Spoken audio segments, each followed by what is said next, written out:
ദുർഗന്ധം കാരണം ജനജീവിതം ദുസ്സഹമാക്കിയ അമ്പായത്തോട് ഫ്രഷ് കട്ട് അറവ് മാലിന്യ സംസ്കരണ കേന്ദ്രം തുറന്നു പ്രവർത്തിക്കുക പരിശോധനയ്ക്ക് ശേഷം.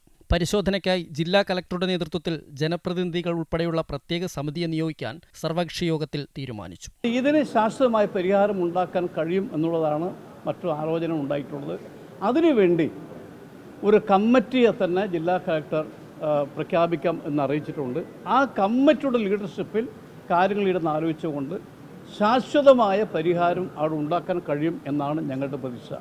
ആക്രമണം നടത്തിയവരെ അല്ലാതെ നിരപരാധികളെ വേട്ടയാടില്ലെന്ന് തിരുവമ്പാടി MLA പറഞ്ഞു. പോലീസിന്റെ ഭാഗത്തുനിന്ന് ഇപ്പോൾ സ്വീകരിച്ചുകൊണ്ടിരിക്കുന്ന നടപടി അത് ഇപ്പോൾ ഒഴിവാക്കണമെന്നുള്ളതാണ്. പക്ഷേ എന്നാൽ അതിനകത്ത് നുഴഞ്ഞുകയറ്റക്കാരുണ്ടായിട്ടുണ്ട്, പ്രശ്നങ്ങളുണ്ടായിട്ടുണ്ട്.